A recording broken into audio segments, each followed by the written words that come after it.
Picture this. It's December 31st, 2026. You're looking back at the year and you finally stuck to your goal. Your income is higher than it's ever been. You're in the best shape you've been in years. You've built habits you actually kept. And you're surrounded by people who push you to level up, not hold you back.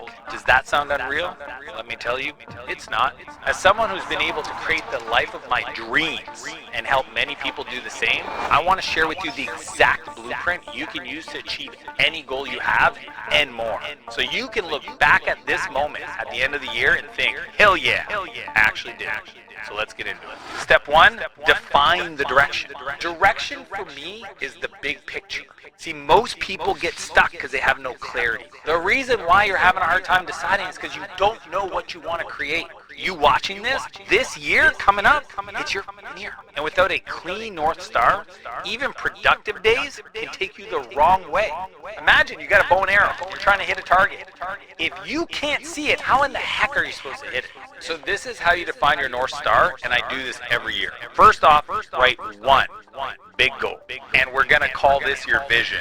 You have to make it SMART, S-M-A-R-T, specific, measurable, attainable, realistic, and time-bound. And if you want my pro tip, we have to visualize it. Our mind doesn't think in words, it thinks in pictures. So we take that picture of that one big goal, okay, that vision we want to create for our life, we put it in the background wallpaper of our phone, we put it in the background wallpaper of our laptop, we print it off, we put it in the bathroom mirror so we have to look at it every day. That's what the pros do. They visualize their outcome. So then what I do is I define 12 projects for the year. These are things that I want to accomplish that are aligned with that vision. I call those power goals. And then I save them on my phone so they're easy to access. And then next, and this is what most people never do, I pick one with the biggest impact. The one project that I know if I don't get anything else done, that one will lead and unlock the vision I want to have for my life. And then lastly, what I do is I take that one project and I turn it into daily actions. Essentially, I call those MINTs, most important next step. Each day, I ask myself, what's the most important next step to move that project forward that's aligned with my goal? I believe most people mess this up because they don't understand the 300% rule. It's something I came up with a long time ago that makes the idea of attracting things into your life incredibly easy.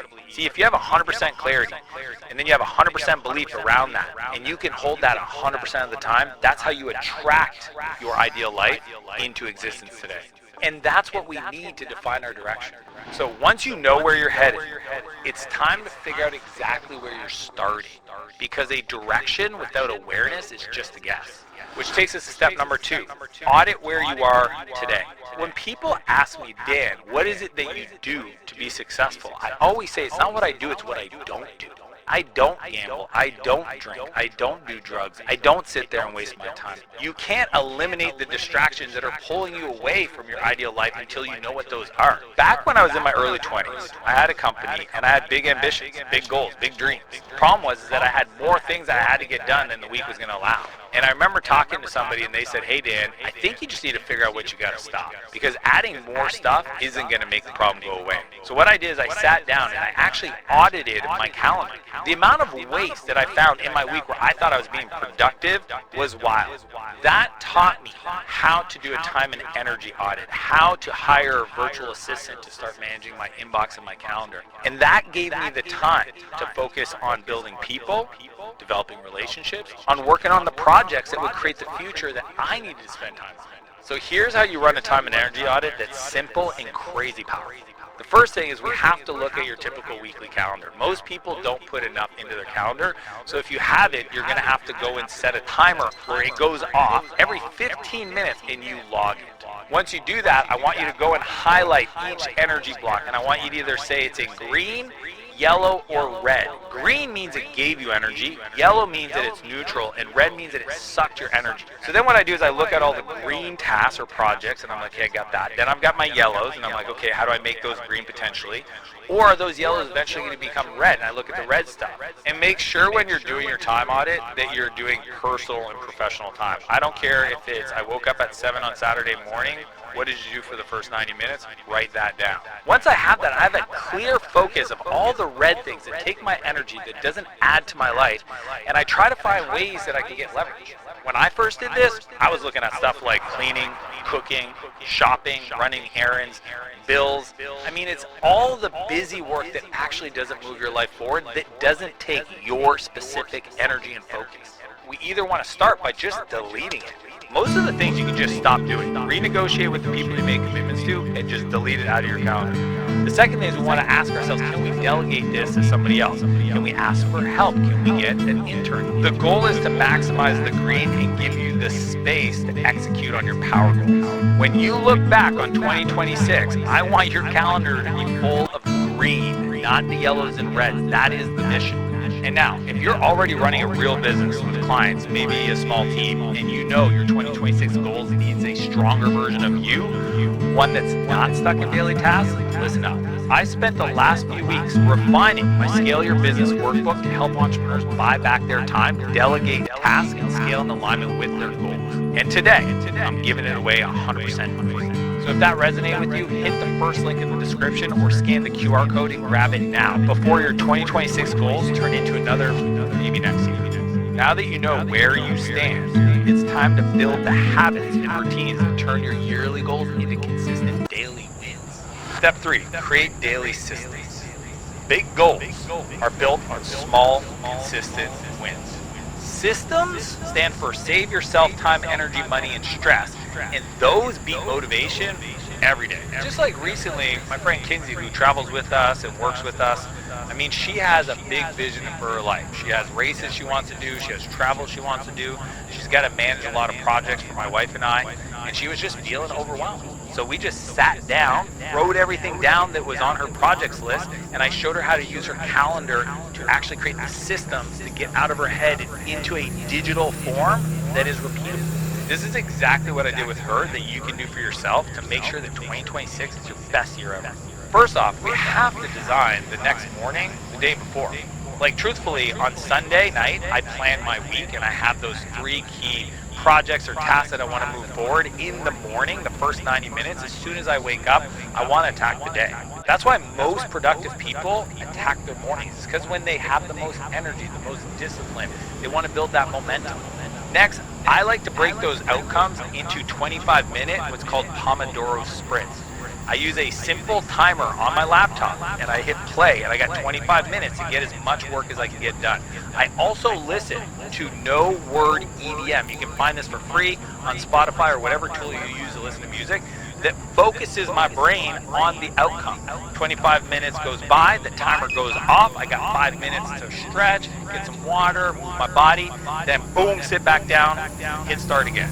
I mean, this works so well that I even have my son Max, who's 13 and has to do his homework as we travel the world, do this on his own. Productive every morning. 3 hours, school's done, on with his life. If you don't move your body, you don't reset things, creative work is never going to come from it. And finally, this is where the whole process makes it impossible for you not to transform your life, is to review your 12 power goals 3 times a day.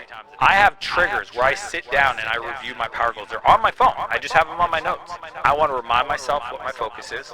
I want to ask myself, does my calendar reflect my priorities? These are my priorities. Have I had the conversations with the right people to start these, move these things forward? And am I keeping the most important thing the most important thing? Too often people get really productive, focused on a direction that isn't aligned with what they said they wanted to create. If every time that happened, you just kind of reset and went forward, reset and went forward, reset and went forward 3 times a day. Then when a person calls me and says, hey Dan, I've got this thing this afternoon, any chance you can stop by? Unfortunately, I can't. I've already committed my time. The power of saying no is one of the most powerful tools you have to actually change your life. And if you want 2026 to be your best year ever, that's going to be absolutely crucial. Now, creating systems that make it easy to stay on track is awesome. But if you really want to hit your goals in 2026, you're going to need to take this and multiply it. How? Step number 4, create leverage. The most successful people in the world, they don't work harder. They just know how to pull bigger levers. See, Archimedes said that if you give me a lever long enough, I can actually lift the world. Leverage means small inputs, a little bit of pulling, big outputs. The whole globe lifting up. That's the game changer. It's the person that understands how to use leverage that will create the most in their life. When I look at an Elon Musk, a Jeff Bezos, etc., those guys just have massive leverage points. If I want to do more in my life, I got to understand how this stuff works. It's things like automation and AI, just as examples, that multiply your efforts so that progress literally compounds over time. So in 2008, I decided to move to San Francisco, and I had just sold my company, and it was such a crazy experience of overwhelm, working 100-hour weeks. It was so bad that I almost decided to never start another business. And if I didn't meet this guy, Naval, who shared with me these 4 ideas around leverage, I probably would have never started another company. I would have just kept investing as an angel investor. But these are the 4 C's, and I want you to write them down. The first one is code. Understanding how to use software, automation, and today AI to get a bunch of stuff done for you. The other C is content. How do you create a repeatable checklist, an SOP, standard operating procedure, or even just a video teaching somebody how to do something so you never have to teach it again? Massive leverage. The third was capital. How do you leverage money to get more done? That's where the idea of buying back your time really started at scale. Then the fourth C is collaboration. If you learn how to lead people, communicate, having other people support your dreams, incredible leverage. And what that unlocked for me was the idea that I only had 4 things to get really good at, and I could create anything. And the best part is that it allows me to do less and actually get more. That's how you're going to make 2026 the best year ever. So you can't give your life more time, but you can give your time more life. These are 3 strategies you can do today to get more leverage. First, we have to automate. You cannot keep doing the same thing every day yourself. You have to automate that task. So find one repetitive task you can automate this week. It could be your email processing. It could be pulling reports. Think about all the red stuff that you probably pulled out of your audit. Those are things that I would absolutely attack to automate so you never have to do them again. They still got to get done. You just don't need to be the person to do it. Then we want to focus on delegate. I want you to look at your list of things that have to get done and ask yourself, what's one thing that you can delegate to another person or ask AI to do? And I know a lot of people, they're like, well, what if I give it to somebody and they don't do it as good as me? Here's my rule. 80% done by somebody else is 100% awesome. I also created this framework called the 10-80-10 rule, which allows me to create the first 10%, which is the outcome, the creative part, to collaborate with somebody. Maybe it's the ChatGPT prompts, and then have somebody else take over the 80%, right? That's the execution. That might even be setting up the automation so I never have to do it and AI does it or a person does it. The last 10% is taking the output back that might show up as an email or a text message to me and then massaging that for the final output. My philosophy has really moved from being a doer to a director. I want to direct people. I want to direct the AI. I don't want to be sitting there doing tasks. And finally, you need to duplicate. This one relates to your time.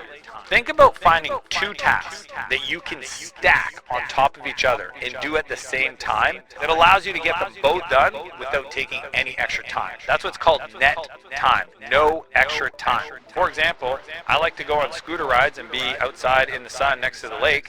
My team needs one-on-ones. I put those together. So all my one-on-ones I do outside on a scooter. Another fun fact, I also enjoy being in a hot tub. I also have to review my Slack and make sure I respond to the things that require my attention. Guess what? I put them together. You can literally put a lot of stuff together that gets the things done that requires no extra time. So that's how you create leverage with your time. Now that you've multiplied your time and your output, it's time to level up your environment. And we got to start with the people around you. This might be the most important. Step number 5, network, specifically around people and boundaries. This is what's crazy. The people around you will shape your floor and your ceiling. The energy, the mindset, those are contagious. You are a byproduct of the people you spend time with. You have to audit your circle. The friend inventory, I call it. Who keeps pushing you forward and who keeps pushing you back? Or worse, celebrates when you decide you want to give up. So we have to build intentional connections that match where you want to be, not where you are. And most definitely not where you were. When I look at my life and those times that I've leveled up, there's always been people involved. Always. Mentors, peers, advisors, groups of people, communities, and that's just been the through line for everything in my life. And the reason why is because proximity of people is freaking power. And you hear this all the time, but your network truly is your net worth. So you need to make sure you ask yourself these 4 questions about your friends in your circle. Number one, are they on a growth journey themselves? See, I don't want to be around people that have decided where they're at is good enough.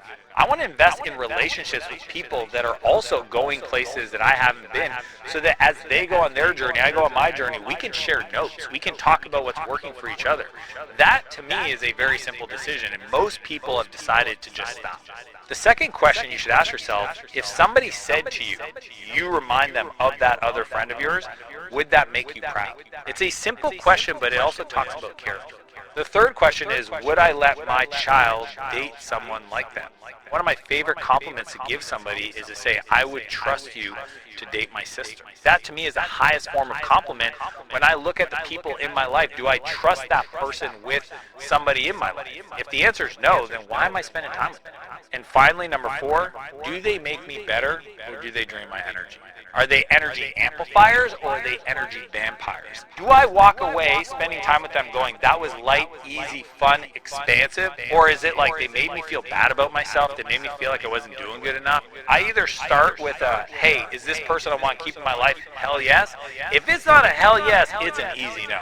Now that might sound harsh, but it's necessary if you want to protect your time, focus, and energy. Because the people that don't value their time will only waste yours. You're doing everything you can to get time back, to cut stuff, to keep in the energy, to make 2026 your best year, and then they're just going to suck that out of you? No. You fight to keep it. They have to earn the right to be in your life. And I know the hardest part is family, friends you've known since high school. You're going to have to start setting some boundaries. I can love a family member from a distance. I don't have to call them every day. I don't have to invite them to a barbecue this weekend. I don't have to say yes to everything they invite me to. You're allowed to set some criteria and say, hey, if this is how you want to choose your life, that's fine. No judgment. I actually love that for you. It's just not what I need. You have to put yourself first. You have to increase your self-worth. You have to let people know this is my new standard, and that's okay. So making sure your friend inventory is filled with people who are pulling you forward, not holding you back, is a huge thing to hit your goal in 2026. Now you need to measure your growth and stay accountable to it. Step number 6, you've got to stay on track. To stay on track, you need 2 things. You need to measure and you need accountability. When you track progress, it makes the invisible growth visible. See, a lot of people are losing weight and they don't even know. A lot of people are making gains on their finances, but they don't even know because they don't measure anything. That will keep the motivation high. Accountability, that's next level. I do that through partnerships, through systems, through public commitments to my goals. It creates follow-through. It creates what I call positive peer pressure. Without it, the willpower will fade out because you'll do 10 times more for somebody else than you'll ever do for yourself. So being accountable to somebody else, saying, hey, I'll meet you at the gym at 7 a.m., you will show up because they're going to be there. If it's on you, maybe not. My favorite story is a woman that works for me named Jen. She set a goal to get to 20% body fat. I think it was like 38 pounds she had to lose in 4 months. She set the stake that if she didn't hit it, she could no longer work at the company. That became a non-negotiable. That became a forcing function to execute, and that transformed her into the person that hit her goal. The stakes are high. Most people don't have that level of accountability, and it's why it's easy to give up. Here's why. What you measure gets managed. So these are 3 ways you can do this for yourself. The first is you got to find a North Star metric for your goal. And then you got to attack that one metric with the aggression every freaking day. So for Jen, it was body fat percentage. How did she do that? She had a scale every day she got on. She reported it to her coach, and then she also did a DEXA scan to make sure it was super accurate. For you, it might be revenue. It might be amount of pages you get done every day if you're trying to study for some kind of test. It might be the amount of kilometers you're running because you're training for a marathon. Whatever it is, pick that one metric, be obsessed about it, and look at it every day. Second is you build a scorecard. And this is so easy with AI. You can literally take everything in this video and ask AI to do it, and it'll do it. You like give the link to AI and say, help me design and implement what Dan just taught me. Boom. Done. But with the scorecard, and I really am a big fan of you tracking it and putting it in the scorecard, it creates this tactical accountability. And then you look at it and you track it every day. I learned a long time ago that the more you look at something, the more you talk about something, the higher the probability of achieving it. And last, get an accountability partner. Find somebody that you trust, that you would care if you didn't deliver on, that you would be accountable to. Make a public commitment to stay consistent. I mean, the easiest thing is to go and set your stakes publicly on your Facebook page and say, hey, I've got a vision for my life. Here's what I accomplished by the end of the year. I'm committed to it. Here's the person who's going to hold me accountable to it. If you see me, please ask me about it. That will make it a must. And if you follow this whole process, actually achieving your goals in 2026 won't just be possible, it'll be inevitable. Now, I know this process might feel overwhelming, but let me break it down to you really simply. Simplicity beats inspiration. If you can just take one goal, break it down into projects, and then what is the most important next step, and you have clarity around those steps, that is way better than the motivation to do something massive. Most people don't start because they don't have clarity. Just keep it simple. If you have that one thing, then the discipline of execution is the bridge that turns that vision into reality. And remember, if you're a business owner, download my Scale Your Business workbook. I'll tell you everything you need on how to take your business to the next level this year. Just click the first link in the description or scan the QR code on screen. Now, if you want to learn how to get so many customers with AI it feels illegal, click the video and I'll see you on the other side.